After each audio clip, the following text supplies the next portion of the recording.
Hey everyone! Today I'm going to show you how to make a catch game in Scratch. This is a perfect game for beginners. Let's go ahead and get started. First, let's start by loading a collective item and a collective item case into our library. You could choose a container for the thing that will catch the collective item, and you could choose any kind of food for the collective item. But we're going to go ahead and customize that later on. I'm choosing a bowl for the thing that we're going to catch for the collective item, and I'm going to use an apple for the actual item that's going to be collected. Now the bowl is awfully too small for the apple, so I'm going to go ahead and change the size. I'm going to make it bigger so it's big enough to hold the apple inside it. Once you're finished, you could go ahead and make sure that the collective item fits comfortably. So let's go ahead and pick a backdrop. The backdrop could be any kind of backdrop that you want that has a ground in it, or it's easy to customize later on. I'm going to choose the blue sky. Now we're going to have to start coding. The first bit of the script should be to move the container left and right every time we click on an arrow key. So to do that, we could simply drag out an if-then block and we could put in the sensing category for it. So as we drag out the if-then block, we can also put in one of the blocks in the sensing category, which is going to be key pressed. This block is going to make sure every time that we click on the right arrow key pressed, it's going to move 10 steps to the right. Adding the forever loop will make sure that every time we click on the right arrow key and the left arrow key, it moves 10 steps to the right or negative 10 steps to the left. Top off the script with the green flag. And when we click on the green flag, we can go ahead and click on the right and left arrow keys to see if it's working.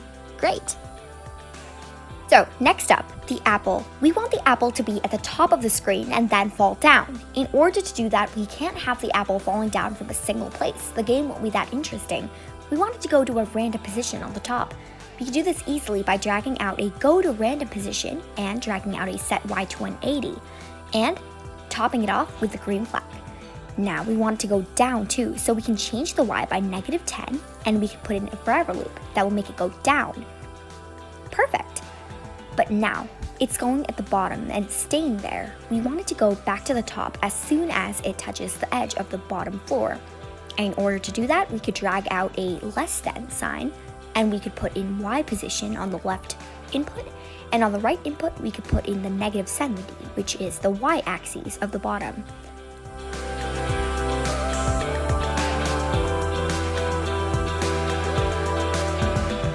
Now we want the container to actually catch the item. We could do this by putting it into the back layer first. Now we can go ahead and start coding. So first, let's add a green flag clicked, and let's say if the apple is touching the bowl, then what do we want it to do? We want it to play a sound. I'll make it play the collect sound. We could load it from the sound library, and we can drag out a start sound collect block. Now putting into the forever loop. Perfect. But now I want the apple to actually be collected. So in order to do that, we could go ahead and make it go back to the top of the screen to make it look like it's collected. And adding the forever loop from the top should top things off. Wow, this is fun, but they're a little too fast. Let's go ahead and change the Y by speed. -5 is a little too slow, so I'm going to choose -7. Okay, the game is actually pretty fun already, but to make it even more fun and take it up a notch, we could go ahead and make a new variable called score. And we can make the player collect a point for every apple or item that they collect. So I'm going to make a large readout, and to make it look a bit more professional, I'm going to actually write the words like score on top of the backdrop instead of actually showing the variable. Pretty cool, right? And it looks so much better. You could easily change the color and the font.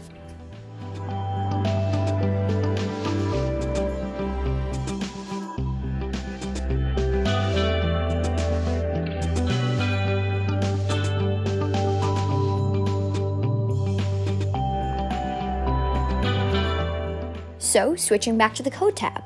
So when do you want the score to change by 1? We want it after the apple touches the bowl. So we could just drag out a change my variable by 1, and we could change my variable to score. And at the top, remember also to change my variable to score when you're wanting to change it to 0 when the game starts. To make the game a little bit more interesting, I want the variable to go down one notch whenever the player forgets or maybe the player doesn't catch the apple. And I want it to play a sound whenever it touches the ground. So I can just say maybe I want it to play a sound of bass, and that's going to make it play this sad kind of bass tuning, I don't know, but it's cool, so I'm keeping it.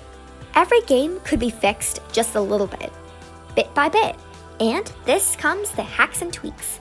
In hacks and tweaks, you could do any of these different things that I'm doing. First up, I'm going to replace my bowl with this cuter bowl with these eyes and everything. The first eyes I kind of messed up and I didn't really like it, so I decided to make it a bit more simpler.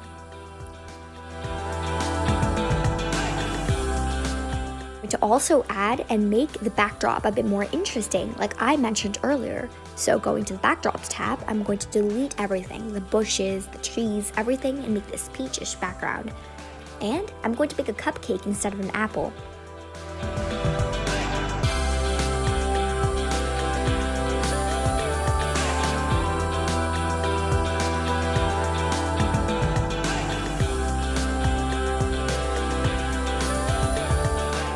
Okay, now this game keeps on going forever and it never even stops. To make this a bit more challenging and a bit more fun, I want the player to look up to a certain goal in the game, like they have to reach this many points.